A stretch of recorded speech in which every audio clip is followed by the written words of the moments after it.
కురుక్షేత్ర యుద్ధం రెండవ రోజు ప్రారంభమైంది. రెండు పక్షాల సైన్యాలు మళ్లీ యుద్ధం కోసం సిద్ధమయ్యాయి. భీష్మ పితామహుడు కౌరవ సైన్యాన్ని బలంగా ముందుకు నడిపించాడు. ఆయన ధైర్యం సైన్యంలో ఉత్సాహం పెంచింది. పాండవ సైన్యం కూడా బలంగా వ్యూహంలో నిలిచింది. యుధిష్ఠిరుడు సైన్యాన్ని ధైర్యంగా నడిపించాడు. శంఖం ధ్వని వినిపించగా యుద్ధం మళ్లీ ప్రారంభమైంది. సైన్యాలు ఒకరికొకరు ఎదురుగా దూసుకెళ్లారు. అర్జునుడు తన గాంధీవ ధనుస్సుతో బాణాల వర్షం కురిపించాడు. శత్రు సైన్యం భయపడింది. భీముడు తన గదాతో శత్రువులను బలంగా దాడి చేస్తున్నాడు. ఆయన శక్తి అందరినీ ఆశ్చర్యపరిచింది. దుర్యోధనుడు కూడా యుద్ధంలో బలంగా పోరాడాడు. ఆయన సైన్యానికి ధైర్యం ఇచ్చాడు. నకులుడు తన ఖడ్గ విద్యతో శత్రువులను ఎదుర్కొన్నాడు. సహదేవుడు తన ధనుర్విద్యతో శత్రు సైన్యాన్ని నిలిపాడు. అభిమన్యుడు చిన్న వయసులో కూడా మహావీరుడు. ఆయన ధైర్యంగా యుద్ధంలో ప్రవేశించాడు.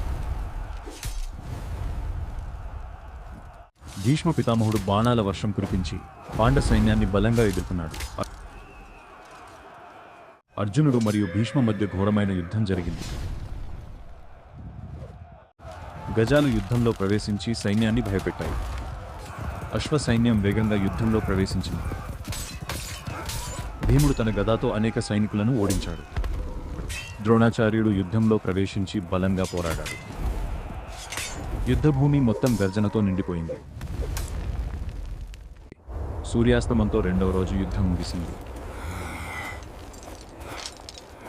రాత్రి సమయంలో సైన్యాలు విశ్రాంతి తీసుకున్నారు. రేపు మరింత ఘోరమైన యుద్ధం జరగబోతోంది.